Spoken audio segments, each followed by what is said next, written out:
Agent மூலியமா வரவங்களுக்கு வந்துட்டு ரொம்ப 2 லட்சம் 3 லட்சம் புடுங்குறானோ. நிறைய பேர் ஏமாந்து போறாங்கல்ல, நிறைய மக்கள். ஆமா, நீங்க ஊர்ல ஏமாந்து போறது இருக்குது, இங்க வந்து ஏமாந்து போறது. இங்க வந்து ஒரே ரூம்ல அடைச்சு போட்டு 10 பேரை சாப்பாடு கொடுக்காம வேலை வாங்கி தராம இந்த வாங்கி தரேன்னு சொல்லிட்டு காசையும் எடுத்துட்டு ஓடுறானோ. இதுக்கெல்லாம் என்ன நிறைய நடக்குது, நிறைய நடக்குது. இந்த ஏமாந்துதான் காரணம். ஒரு ஆபீஸ் போட்டு இந்த மாதிரி வந்து உங்களுக்கு என்ன வேலை, நம்ம சிவி அப்ளை பண்ணிப்போம்ப, இந்த வேலைக்கு நான் வந்து அப்ளை பண்ணிக்கிட்டு அதை பார்த்துட்டு ஃபோன் பண்ணி கூப்பிடுறது. நீங்க போனா அப்படியே ஒரிஜினலாவே இருக்கும் கம்பெனிலாம். நீங்க பார்த்து அசந்து அது உண்மையாக இருக்குன்னு பார்த்தீங்கன்னா ஒரு 5-6 கம்ப்யூட்டர் லேப்டாப் வச்சுட்டு 10 பேர் வேலை பார்த்துட்டு இருப்பாங்க. 10 பேர் வேலை பார்த்துட்டு இருப்பாங்க. உள்ள போனதோட ஒரு ஆஃபீஸ் போய் வந்து நல்லா கவனிப்பாங்க. டீ சாப்பிடலாம், ஜூஸ் நல்லா கொடுப்பாங்க. நீங்க உண்மையாக சரி இது உண்மையாக நினச்சிருக்கீங்க. அப்போ உள்ள ஒரு மேனேஜர் இருப்பாரு. உங்களுக்கு போனதோட கேட்பாங்க, நீ என்ன வேலை ட்ரை பண்ணுற, எந்த வேலைக்கு ட்ரை பண்ணுற, அப்படியா சரி, சம்பளம் எவ்வளோ எதிர்பார்க்குறீங்க, 5000 நிமிஷம் 3000 நிமிஷம், எல்லாமே பெரிய காசு ஆசைப்படுவோம். இந்த காசு கிடைச்சா நம்ம கல்ல இருந்து கேட்போம். கடைக்கு பிரச்சனை இல்லை, கொஞ்சம் செலவாகும், நீங்க 1 மாதம் சம்பளத்தை கொடுக்குற மாதிரி இருக்கும், நீங்க அட்வான்ஸு ஒரு 500 திரம்ஸ் கொடுங்க, இல்லை 1000 திரம்ஸ் வந்து வாங்குறாங்க. இந்த வேலை உங்களுக்கு கன்ஃபார்ம் தான். எங்களுக்கு தெரிஞ்சால் அந்த ஆஃபீஸில் வேலை பார்க்குது, பிஆர்ஓர் இருக்காரு, மேனேஜர் நமக்கு ஃப்ரெண்டு தான் அப்படின்னு நம்ம கண் முடியாது என்ன பண்ணுவோம்னா ஒரு ஆக்ஷன் மாதிரி ஒரு ஃபோன் பண்ணுவாங்க. அவங்க ஆளே செட் பண்ணுறேன். நம்ம சினிமாவில் பார்க்குற மாதிரி தான். இந்த சதுரங்க வேட படம் பார்த்தியல்ல, அதில் ஒரு சொல்லுவாங்க தெரியுமா, ஒருத்தவனை ஏமாத்துறா ஆசையை தூண்டணும், அப்போ ஈஸியாக ஏமாத்திடலாம். அப்ப அந்த வார்த்தையை வந்து கரெக்டா இங்க பயன்படுத்திடுவோம். நம்ம கண்ணு முன்னாடியே பேசுவானுவ. அப்ப எதிர்குரல்ல சொல்லுவாங்க, அது பிரச்சனை இல்லை, நம்ம ஓகே பண்ணிடுவோம், ஆள் இப்படி நம்ம கண்ணு முன்னாடியே ஸ்பீக்கர்ல போட்டு பேசுவாங்க. இதுதான் மெயின், நல்லா கவனிச்சிருங்க. அப்ப நம்ம ஏமாந்துடக்கூடாது. ஏமாந்தா அந்த முக்காசு படிச்சவங்க ஏமாந்து போறாங்க, படிக்காத வேண்டாம் ஓரளவுக்கு யோசனை பண்றாங்க இப்படி இருக்குமா அப்படின்ட்டு. அப்ப என்ன பண்றேன்டா, இன்டர்வியூ முடிஞ்சு வெளியே போனதோட அவர் மேனேஜர் ஒன்றும் பேச மாட்டாரு. இன்டர்வியூ பண்றவங்கிட்ட நீங்க ரிசப்ஷன் போனதோட அங்க வந்து பீஸ் 1000 ரூபா கொடுங்கம்மா, நான் விசிட்ல வந்துடுறேன், 5 பைசா சாப்பாடுக்கு வழியெல்லாம் ரூமுக்கு காசு கூட கொடுக்கல, இந்த காசு இல்லைன்னு சொல்லுவீங்க, அது வாய்ப்பே இல்லை, கொடுங்க 500 ரூபா கொடுங்கம்மாங்க. அப்படி இறங்கி 100 ரூபா 50 ரூபா நிற்பாங்க. நீ வந்துட்டே பரவாயில்ல, நீங்க என்ட்ரு ஆனதுக்கு 10 திரம்ஸ் கொடுத்துருப்பாங்க. அது வந்து இறங்கி வர நடந்திருக்கு. அந்த மாதிரி நடந்திருக்கு. கண்கூடா நிறைய நான் பார்த்துருக்கேன். ஏன்னா நம்ம ஒரு இப்போ நான் என் அனுபவத்தில் எத்தனையோ பேர் வந்து விசாலாம் வந்து இங்கே சொல்லுவாங்கல்ல, இந்த இன்டர்வியூ போனேன், இப்படி காசு கேட்டான் அப்படி காசு கேட்டான்ட்டு. ஒரு பேர் 2 பேர் கிடையாது, பல நாட்டவர்களும் இதில் ஏமாந்து போகிறாங்க. இதில் ஜாதி மதம்லாம் கிடையாது, இந்த நாட்டுக்காரன் தான் மோசடி பண்ணுவான்னு கிடையாது. எல்லா நாட்டுக்காரனும் ஃப்ராட் பண்ணுறான், எல்லா நாட்டுக்காரனுமே ஃப்ராட் இருக்கானோ, எல்லா நாட்டுக்காரனுமே திருட்டு போயிருக்கான். எல்லாம் நம்ம ஊர்லேருந்து வரவங்கலாம் நீங்கள் என்ன சொல்கிறீங்க, நம்ம ஊர் வர்ற ஆளு தான் ஜாஸ்தி இப்போ ஏமாந்து போறது. அதுல வந்து ஏமாத்துற பிள்ளைங்க படிச்சாதான் இது ஏமாத்துறான், படிக்காத ஏமாத்துறான். மனசாட்சிக்கு பயப்படுவான், படிக்காதவன் பயப்படுவான், அவன் கடவுளுக்கு பயப்படுவான். நம்ம வந்து பண்ணிடக்கூடாது, அவன் சூழ்நிலையா நினைச்சு பார்த்து அவன் வந்து நடந்துட மாட்டான். படிச்சவன் மனசாட்சியை வீசிட்டு மோசடி பண்ணுவான். இதான் நடந்துட்டு இருக்கு. நான் கொரோனா டைம்ல வந்து 2020 நான் பார்த்துருக்கேன். லாக்டவுன் நிறைய பேர் அப்பதான் தெரிஞ்சு இவ்வளவு பேர் வந்துருக்காங்க அப்படின்னு. நம்ம கேட்டேன், நான் 2 லட்ச ரூபா கொடுத்து வந்தேன், அந்த ரோட்ல விட்டு போயிட்டான் பாவம். ஏன்னா நான் ஃபர்ஸ்ட் ஒரு ஆள் 2 பேருக்கு உதவி பண்ணேன். பெருசா உதவினா ஒரு சாப்பாடு 5 திரம்ஸ் 10 திரம்ஸ் கொடுக்குறது. ஆனா நாளுக்கு நாள் 50 பேர் 100 பேர் 1000 பேரா போச்சு அப்படி நிக்கிறாங்க ரோட்ல. எவ்வளவு பேர் உதவி பண்ண முடியும்? எத்தனை லட்சம் அடிச்சிருப்பான் அவன் மனசாச்சு. அவனா அதாவது அடுத்தவனை மோசடி பண்ணி திங்கிறவன் நல்லா இருக்குமான லைஃப்ல. இது தற்காலிக வாழ்க்கைக்கு என்ன தெரியும், சந்தோஷமா இருக்க மாதிரி தெரியும்.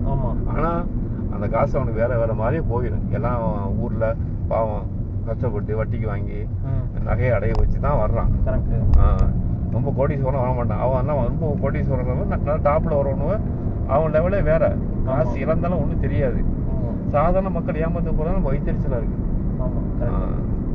அதான் நமக்கு பெரிய ஒரு வேதனையா இருக்கும். 1-2 கிடையாது. ஆனா இந்த மாதிரி டைரக்டா வர்றது நல்லது, செலவு பண்ணிட்டு. ஆமா, நம்ம டைரக்டா விசால வந்து சொந்தக்காரங்க ஃப்ரெண்டு யாராவது இருந்தாங்கன்னா அவங்க மூலியமா வந்து நம்ம வேலை தேடுறது வாய்ப்புகள் இருக்கு. ரூம்ல சொல்லுவாங்க. அங்க ஊர்லயும் 2 லட்சத்தை கூட ஏமாந்து இங்க வந்து ஏமாந்துறது டபுள் 2 பக்கமும் உங்களுக்கு பாதிப்பு. ஊர்லயும் காசு கொடுத்து வர்றது, அவங்க உங்களுக்கு 5 ஸ்டார் ஹோட்டல்ல வேலை, ஐடி டிபார்ட்மெண்ட் வேலை, படிக்காதவங்க ஆபீஸ் பாய் வேலை, டிரைவர்னு சொல்லி சொல்லி காசை வாங்கிட்டு வந்து இறக்கி விட்டு அவன் போயிடுவான். இங்க ஏஜென்ட் இருப்பான், அவன் சிம் கார்டை வச்சிருப்பான். அந்த சிம் கார்டு 3 நாளைக்கு வேலை செய்யும். வந்து இறக்கி விட்டு மாதிரி வந்து காசு செலவு காசு கொடுப்போம், சாப்பாடு கொடுப்போம், உங்களுக்கு பரபரப்பா தெரியும். ரூம்ல தங்க வச்சுட்டு போயிடுவான். போனவன் தான் வந்தாதான் உறுதி. காசு வச்சு அவனை என்ன போய் பண்ணுவான்? காசை வச்சு ஏமாத்தி எவ்வளவு பேர் வயிற்று அடிக்கிறான். அதான் நல்லா இருக்க முடியும். ரொம்ப நாளைக்கு நல்லா இருக்க முடியாதுல்ல. முன்னாடி சொன்ன மாதிரி தான் எவ்வளவு நாளைக்கு நல்லா இருக்க முடியும்? நல்லாவே இருக்க முடியாது. அதனால வந்துட்டு வரவங்க வந்துட்டு டைரக்டா விசா எடுத்துட்டு ஆமா பெட்டரா வந்து வேலை தேடுறதுங்கிறது நல்லது. வந்து நம்ம இந்த கவர்மெண்ட் குறை சொல்லக்கூடாது. அவங்க ரொம்ப தெரிஞ்சுன்னா உள்ளதுக்கு வைப்பாங்க. தெரியலையே, அவன் செஞ்சுட்டு போயிடுறான். அவன் எவனோ உத மாட்டுறான். அப்படித்தான். இப்ப நான் விசிட்ல வரான்டா என் பேர்லயே சிம் கார்டை வாங்கி நான் ஊருக்கு போனவன் அந்த சிம் கார்டை வச்சு நான் உங்களை அழைக்கிறது. நீங்க காவல்துறை புகார் கொடுத்தாலும் இது பண்ணீங்களா, நான் இங்க அவுட் ஆஃப் சர்வீஸ் நான் போயிடுவேன். நாங்க இங்க இல்ல, ஊருக்கு தான் நான் இருப்பேன். அந்த மாதிரி தான் இருக்கு. ஈட்டோன் இல்ல நேரம் ஈட்டோன் இல்லைங்க நேரம் அப்படி இருக்கு. பாப்பா என்ன உங்க சொன்னது யாரா வேலை இங்க வேலை வந்துட்டு கிடைக்குன்னா நேரா 2 மாசம் ரூமுக்குலாம் எப்படிப்பா இங்க வந்து விசிட்ல ஒரு ஆள் தனியா வந்தாங்கன்னா ரூம் செலவு சாப்பாடு செலவுலாம் அப்படி சராசரி, அதாவது ஒரு ரூமுக்குள்ள சராசரி உங்களுக்கு வந்தாங்கன்னா 1000 தினம்ஸ் வேணும். ஊரு காசு 25,000 ரூபா வேணும் மாசத்துக்கு செலவு. ஆமா, நீங்க ரூமுக்கு வந்து என்ன ரூமு சாப்பாடு ஒரு 600 தினம்ஸ் வச்சா கூட 700 தினம்ஸ் வச்சா கூட அப்புறமால பேஸ்ட் ப்ரெஸ் வாங்க செலவு தேவைப்படும். அதுக்கு பிறகு நீங்க இன்டர்வியூ போறதுக்கு, டாக்ஸில போறதுக்கு, பஸ் போறதுக்கு காசு வேணும். இப்போ 2 மாசம் விசிட்டு வந்தாங்கன்னா 2 மாசத்துல கிட்ட 2000 தினம்ஸ் கையில வேணும். அதெல்லாம் சொந்தக்காரங்க இருக்கணும். நம்ம தாப்பனார் இருக்கணும், தம்பி, அண்ணன். கரெக்டா 2 மாசத்துக்கான கணக்கு 2000 பத்துமா? 2 மாசத்துக்கு வந்து போதும். அதுக்கு மேல வந்து பத்தாது.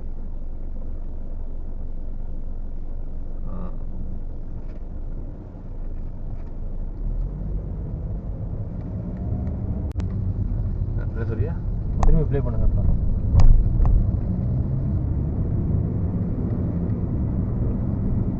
இப்போ அந்த ரெண்டு அட்லீஸ்ட் இப்போ உள்ள சுச்சுவேஷன்ல இப்போ உள்ள கரண்ட் எக்ஸ்பென்சிவா இருக்கிற இடத்துலலாம் வந்துட்டு அதாம்மா மினிமம் 4000 திரம்ஸ் கையில வச்சிருக்கணும். ஒரு 2 மாசம் வந்து தங்குற மாதிரி இருந்தா, அதாவது செலவுகள் கம்மி பண்ணிக்கிட்டு. இப்போ துபாயிலலாம் தங்கினா ஒரு மாசத்துக்கு 1000 ரூபா செலவாயிடுது, சாப்பாடு எல்லாம் சேர்த்து. ரூமு, சாப்பாடு, அப்புறம் இன்டர்நெட்டு, அப்புறம் கரண்ட் பில்லு, தண்ணி பில்லாம் சேர்த்து வந்தேன். அங்கே ரூம் வச்சு நடத்துறவங்க அவங்க சொந்த காசு போடல. அவங்களும் என்ன பண்றாங்க, சில பேர் வியாபாரத்துக்கு பண்றாங்க, சில பேர் வந்து சேவிங் பண்றாங்க. வியாபாரத்தை பண்றவங்களும் பார்க்க மாட்டாங்க. அவங்க தேவை காசு தான். நீங்க ஒரு நாள் காசு பாட்டி அட்ஜஸ்ட் பண்ணுவாங்க, 2 நாள் காலி பண்ணுவாங்க. ரோட்லாம் நிக்கணும். அதுக்கும் காசு வேணும். 2000 திரம்ஸ் கம்மியா சொந்தக்காரங்க இருக்கணும். யாருமே எதுவுமே இல்லாம வந்து மாற்றுறதுதான் நிறைய பேர். இப்போ எந்த இதுக்கு போனாலும் இதான் பிரச்சனை. ஆமா, எங்க போனா இங்க வேற எங்கேயாவது சுத்தி உள்ள இடத்துக்கோ போனாலும் இதான் பிரச்சனை. ஆமா, குவைத்தோ, சவுதியோ, கத்தாரோ இல்ல அங்கே அந்த விசிட் இல்ல, இங்கதான் விசிட் விசா. இங்க அந்த அளவுக்கு கிடையாது. அங்க அந்த அளவுக்கு வந்து வேலை தேட முடியாது.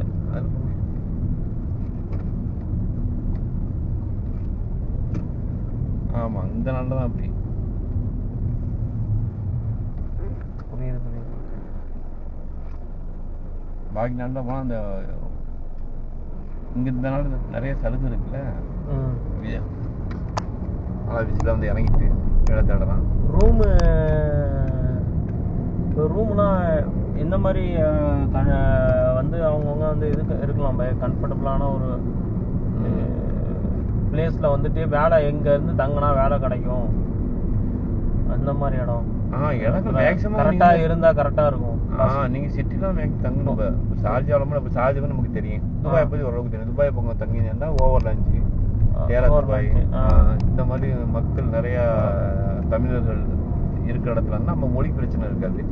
எல்லாருக்கும் மொழி தெரியாது, சில பேர் இங்கிலீஷ் ஆங்கிலம் பேசுவாங்க, சில பேருக்கு தெரியும். அப்போ வந்து நம்ம தமிழ்நாட்டுக்காரவங்க ஆண்டா தமிழ் நம்ம ஈஸியா நம்ம மொழியில பேசுறதுனால உடனே அது வந்து வாய்ப்பு கிடைச்சு இது எப்படி உண்மையா இது பொய்யா உண்மையா அப்படின்னு சொல்லிடுவாங்க.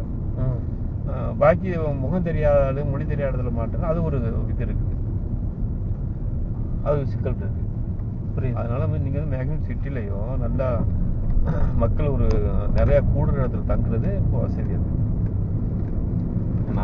புரியுது. அப்போ வந்து எல்லா நாளும் ரூம்ல மேக்ஸிமம் தமிழர்களாக இருந்தாங்கன்னா மேக்ஸிமம் ஓரளவுக்கு ரெண்டாவது பயனுள்ளதா இருக்கும். ரெண்டாவது நல்லதுகிட்ட சொல்லுவாங்க. ரூம்ல ஒரு 2 பேரும் நல்ல ஆள் இருக்காது, மனசாட்சி உள்ளவங்க இருக்காது. சப்போஸ் நம்ம எல்லாருமே வந்து அந்த கண்ணோட்டத்தை பார்க்க முடியாது, ஃப்ராட் பண்ணுவோம் மோசடி பண்ணுவாங்கன்னா கண்ணோட்டத்தை பார்க்க முடியாது. நல்லவங்க நிறைய பேர் இருக்காங்க. நான் அந்த அடிப்படையில் சொல்றேன், எல்லாருமே கட்டவன் எல்லாருமே என்ன சொல்ல முடியாது. இது சொல்றேன், எல்லாமே பிழைக்க வந்தது தானேங்க. சம்பாதிக்க வரணும், வாழ்க்கையில முன்னேறணும், வீடு கட்டணும், திருமணம் பண்ணணும், பிள்ளைக்கு நல்லா வீட்டு செய்யணும் தான் ஆசைப்பட்டு தான் வர்றது. எல்லாருக்கும் வந்து அள்ளி கொட்டிடுறது காசு. அடிப்படையாக கொஞ்சம் கொஞ்சமாக கஷ்டப்பட்டு தான் மேலே வரணும்.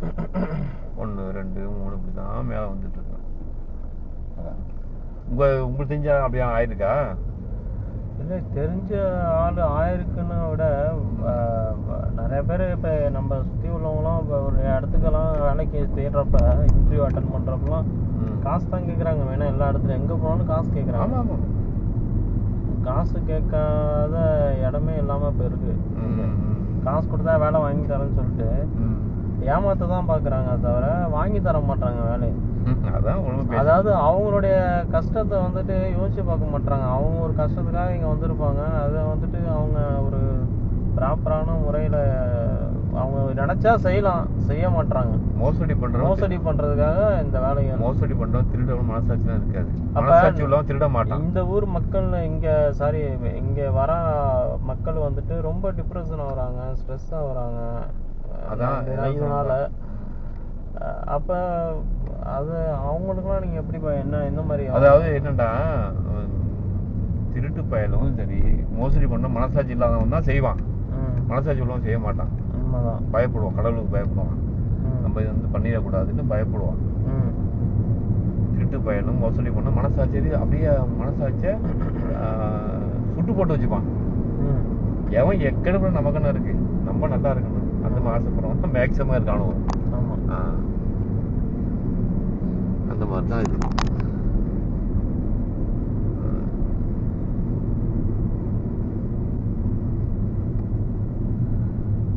நல்ல அந்தி வெயில் ஏன் ஆனா இந்த மாதிரி நேரத்துல அந்தி வெயில்லாம் ஒரு நேரத்துல வெயில் அதிகரிக்கும், அடுத்த மாசம் ஜாஸ்தி இருக்கும் அப்படிங்கிறாங்க. இன்னைக்கு வந்து 47 49 வரையும் போகுங்கிறாங்க. ஆமா, சின்ன வயசுல மாதிரி இந்த ஊர்ல இந்த மஞ்சள் வெயில் அடிக்கிற அவ்வளவு சூப்பரா இருக்கும். அதெல்லாம் விளையாண்டு அப்போலாம் இந்த இதெல்லாம் கிடையாது. போன இதுல நம்ம ஒன்னும் சொல்லிக்கணும், இப்ப இதுல நல்ல ஏஜென்ட்டும் இருக்காங்க, நல்ல ஏஜென்ட் ஆளுங்களும் இருக்காங்க, வேலை வாங்கி தராங்க எந்த ஒரு பிரச்சனையும் இல்லாம. நம்ம வந்து இதுல வந்து குறிப்பிட்டு ஏமாத்துறவங்க தான் இதுல பிரச்சனையே மெயினா. அதான் சொல்ல, இப்ப வந்து நல்ல அதான் சொல்ல, ஏன்னா நிறைய ஏஜென்ட் மூலமா இப்ப என் ஃப்ரெண்ட் எல்லாம் இப்ப வெளிநாட்டுல எல்லாம் இருக்காப்புல, பெரிய US கனடா இந்த மாதிரி எல்லாம் வந்து நல்ல வேலையில எல்லாம் இருக்காங்க. இதே மாதிரி ஏஜென்ட்டுங்க தான் ஏத்தி விடுறாங்க. நல்ல ஏஜென்ட் இந்த மாதிரி நல்ல மாதிரியா செஞ்சு கொடுக்குறாங்க. ஆனா பணம் கூட போனோம். ஆமா, அங்கெல்லாம் போறப்ப ஜாஸ்தி செலவு தான் ஆகும். பட் எனவே அவங்களும் ஹெல்ப் பண்றாங்க. ஒரு சில பேர் வந்துட்டு தான் இந்த மாதிரி பிரச்சனை பண்றாங்க, எல்லாரும் அந்த மாதிரி கிடையாது. ஆமா, ஒரு சில பேர் மட்டும் நம்ம பார்த்து கவனிச்சு அவங்க எப்படி என்ன ஆகுதுன்னு விசாரிச்சு நம்ம வந்து அவங்கள அணுகணும். சும்மா ஏனோ தானோன்னு போயிட்டு தெரியாதவங்கள்ட்ட இப்போ நீங்கள் ஏற்கனவே வாங்கியிருப்பீங்க, அவங்கள்ட்ட வாங்க மூலியமாக உங்களுக்கு வேலை கிடச்சிருக்கும். நான் உங்கள்கிட்ட கேட்டு விசாரிச்சு பண்ணுறதுனால பிரச்சனை இருக்காது. அந்த மாதிரி ஒரு 4 பேர்கிட்ட விசாரிச்சு பண்ணுறதுனால எந்த ஒரு பிரச்சனையும் இல்லாமல் இருக்கும். ஆமாம்.